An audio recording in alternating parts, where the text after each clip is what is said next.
గడిచిన సంవత్సరం అంతా తన రెక్కల చోటున దాచి కాచి కాపాడిన దేవాదేవునికి కృతజ్ఞతాస్తుతులు చెల్లిస్తున్నానండి. అలాగే దైవజనులకి నా వందనములు. కూడి వచ్చిన సహోదరులందరికీ కూడా నా హృదయపూర్వకమైన వందనములు తెలియజేస్తున్నానండి. నేను కొన్ని నిమిషాలు స్త్రీల పరిచర్య గురించి మాట్లాడుకుందాం అనుకుంటున్నానండి. అదేంటంటే వదినమ్మ ద్వారాగా నేను శుక్రవారం ప్రేయర్స్ ఆన్‌లైన్ ద్వారాగా స్టార్ట్ చేశారండి వదినమ్మ. దాని ద్వారాగా మేము దేవునిలో ఎలా ఎదగాలి, దేవునితో ఎలా మాట్లాడాలి, ఎలా ప్రార్థించాలి అన్న విషయాన్ని నేను తెలుసుకున్నానండి. అలాగే మరి ముఖ్యంగా నేను సత్యవాక్యంలోకి వచ్చిన తర్వాత ప్రార్థన ఎలా చేయాలో అది మరి ముఖ్యంగా నేర్చుకున్నానండి. దేవునితో ఎలా ఉండాలి అన్న విషయాన్ని నేను నేర్చుకున్నానండి. అలాగే వదినమ్మ ద్వారాగా పురుషులే కాదు స్త్రీలు కూడా దేవుని పరిచర్య చేయొచ్చు. దేవునిలో ఎదగొచ్చు. దేవుని పరిచర్య ఘనంగా జరిపించవచ్చు అన్న విషయాన్ని నేను బలంగా తెలుసుకున్నానండి. వదినమ్మ ఎన్నో విషయాలు మా అందరికీ కూడా ఆన్‌లైన్ ద్వారాగా నేర్పించారండి. భర్తకు లోబడాలని, దేవునితో ఎలా ఉండాలి, దేవుని పరిచర్యలో ఎలా ఉండాలి అన్న విషయాన్ని వదినమ్మ మా అందరికీ కూడా చాలా గొప్పగా తెలియజేస్తున్నారండి. అందుని బట్టి వదినమ్మకి వందనాలు తెలియజేస్తున్నాను వదిన. అలాగే ఇంకగా అందరూ కూడా దేవుని పరిచర్యలో ఇంకా ఘనంగా, బలంగా ఎదగాలనేసి నేను కోరుకుంటున్నానండి. మన సంఘం గురించి కూడా అందరూ కూడా ప్రార్థన చేయాలని నేను కోరుకుంటున్నానండి. ఇంకా బలంగా సంఘమంతా బలపడాలని నా ప్రార్థనలు ముగిస్తున్నానండి నా మాటలు. Thank you. గత సంవత్సరం అంతా కాచి కాపాడిన దేవునికి వందనములండి. దైవజనునికి వందనములు, మేడం గారికి వందనములు, కూడి వచ్చిన మీ అందరికీ ప్రభువు పేరట వందనములండి. మరి ఆన్లైన్ క్లాస్ ద్వారా ప్రీతి మేడం మమ్మల్ని ఎంతగానో బలపరుస్తుంది. ప్రతి శుక్రవారం కూడా మేము మిస్ అవ్వకుండా వాక్యాలను మా హృదయాల్లో ఉంచుకొని నడవడానికి మాకు చాలా ఇదిగా ఉంటుంది. మా కుటుంబాలను ఎలా కట్టుకోవాలో, మా పిల్లల్ని ఎలా పెంచుకోవాలో, భార్యాభర్తలు యందు ఎలా ఉండాలో, ఒకరికి లోబడి ఎలా జీవించాలో అన్ని విషయాలు కూడా మాకు చెప్తున్నారు. అలాగే ఇంకా ఆసక్తి ఉన్న వాళ్ళందరూ కూడా ఈ క్లాసుల్లో ఉండి నేర్చుకోవడానికి కూడా సరిపోతుందండి ఇది. ఇంకా మా సంఘం ఇంకా బలపడడానికి మీరందరూ ప్రార్థన చేయండి. ఈ కొద్ది మాటలని నేను ముగిస్తున్నాను.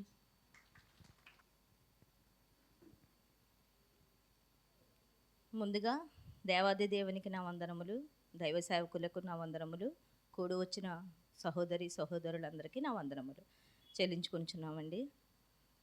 గతించిన కాలమంతయు దేవుడు మనల్ని చాలా కాచి కాపాడి రక్షించాడండి. అందుకు కృతజ్ఞతాస్తుతులు చెల్లించుకుంటున్నాం. అలాగే స్త్రీల కూడికలో నేర్చుకోవాల్సిన ముఖ్య విషయాలు మేడం గారు చాలా కష్టపడి వారం వారం ఒక్కొక్క స్త్రీల గురించి చెప్తుంటే వారిని చూసి వారి గురించి మనం తెలుసుకుని వారి ఏ విధంగా అప్పట్లో దేవుని యందు భయభక్తులు కలిగి ఉన్నారో, విశ్వాసంలో నమ్మకముగా ఉన్నారో వారిని చూసి మనం తెలుసుకుని మన జీవితాలను మార్చుకోవాలని నేర్చుకోవాలి మొదట. అదే విధముగా ఎన్ని కష్టాలు వచ్చినా మనకి ఆరోగ్యపరంగా, ఆర్థిక పరంగా ఏ విషయమైనా సరే వారిని ఒక మాదిరిగా మనం చూసి విశ్వాసంలో కానీ, నమ్మకంలో కానీ, దేవుని సేవయందు కానీ బలపడి నడవాలని నేర్చుకుంటున్నాము. అలాగే ఇంకా రావాల్సిన వారు ఆన్లైన్ క్లాసుల ద్వారా కూడా చాలా విషయాలు నేర్చుకోవచ్చు. ప్రతి వారం ఒక కొత్త విషయాన్ని నేర్చుకుంటూ దేవునికి లోబడి విశ్వాసముగా బ్రతకాలని నేర్చుకుంటున్నామండి. మనము బైబిల్ చదవాలన్నా, నేర్చుకోవాలన్నా మనకు తెలియదండి, అశ్రద్ధ చేస్తాం. సో వారం వారం నేర్చుకోవడం వల్ల మనలో కొత్త విషయాలు నేర్చుకుని ఆ విధంగా నడుచుకోవాలనే విశ్వాసముతో జీవితంలో కూడా మనకు మాదిరిగా ఉన్న స్త్రీలను గుర్తు తిరుగుతూ వారి మాదిరిగా మనము కూడా దేవుని సన్నిధిలో గొప్ప సేవకులుగా లేకపోతే సేవలో కానీ సహాయపడే వారిగా ఉండాలని ఆశిస్తూ, అలాగే సంఘము కొరకు, దైవజనుల కొరకు పరిచర్యలు కూడా బాగా బలపడాలని దేవుని కోరుకుంటూ అందరూ ప్రార్థన చేయాలని కొద్ది మాటలు ముగిస్తున్నాను. మొదటిగా దేవునికి వందనాలండి. అలాగే వేదిక మీద ఉన్న దైవదాసులకి నా హృదయపూర్వక వందనాలండి. అలాగే కూడి వచ్చిన సహోదరులందరికీ నా హృదయపూర్వక వందనాలండి. స్త్రీల కొడుకు ద్వారానే కాదు, సంఘం ద్వారానే కాదు, అనేకమైన మాటలు నేర్చుకుంటున్నామండి. అయితే మనం అందరిలోని కాకుండా మనం ప్రత్యేకింపబడిన వారమండి. మనం స్త్రీల కొడుకు ద్వారా మనం ఎన్నో విషయాలు, కొత్త విషయాలు నేర్చుకుంటున్నాం. మేడం గారి ద్వారా ఆన్లైన్ క్లాస్ ద్వారా ప్రతి ఒక్కరూ నేర్చుకుంటున్నాం. ఈ నేర్చుకున్న దాన్ని మనం ప్రతి ఒక్కరికి తెలియజెప్పాలండి. అయితే అందులో స్త్రీల కోసం మనం నేర్చుకుంటున్నాం. ఒక రూతు గారి ద్వారా, ఒక యెహోషాబాతు గారి ద్వారా, ఒక నయోమి ద్వారా ప్రతి ఒక్క స్త్రీ ఒక మనకి ఆదర్శంగా ఉన్నారు.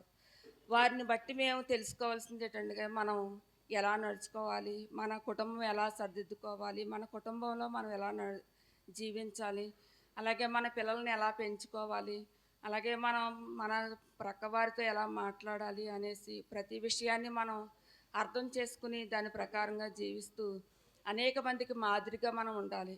అయితే మనం ఈ సంఘంలో చేర్చబడినది మొదలుకొని మనకి ఒక ప్రత్యేకత ఉందండి. అది ఏంటంటే నేను తెలుసుకున్నది ఏంటంటే గుంపులో ఒకరిగా కాకుండా మనమే ఒక మాదిరిగా మనమే ఇక్కడ ఒక ప్రార్థన చేయటకు కానీ, ఒక వాక్యం చదవటానికి కానీ, అలాగే పాటలు పాడటానికి కానీ మనకి సమయం ఇస్తున్న దైవదాసులకి నిజంగా నాకు నా హృదయపూర్వక నిండు వందనాలు చెల్లిస్తున్నానండి. ఏంటే అది ఏంటంటే మన సంఘంలోకి వెళ్ళి అందరిలోని కూర్చుండి విని వచ్చేసేవారిగా కాకుండా మనం ఇక్కడ వచ్చి నేర్చుకుని దాన్ని వివరించుటకు మనకు అవకాశం ఇస్తున్నారండి.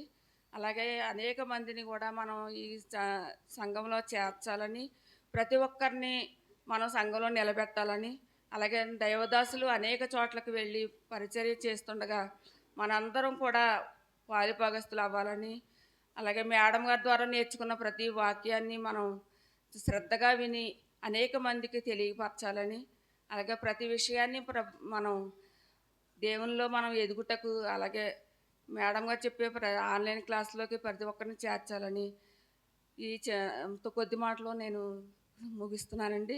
అందరికీ వందనాలండి.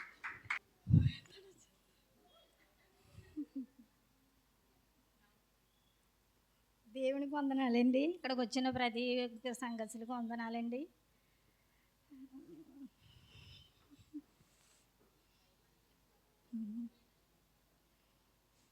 స్త్రీల కొడుకుల్లో వారం శుక్రవారం ఆన్లైన్ మెసేజ్లో చాలా నేర్చుకుంటున్నామండి మేడం గారి ద్వారా.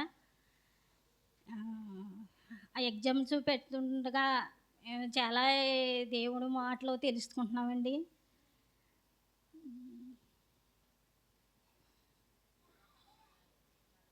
ఇంకా ప్రార్థనలోని ఈ ఆన్లైన్ మెసేజ్లు ఇంకా బలపడాలని ఈ కొద్ది మాటలో దేవుడు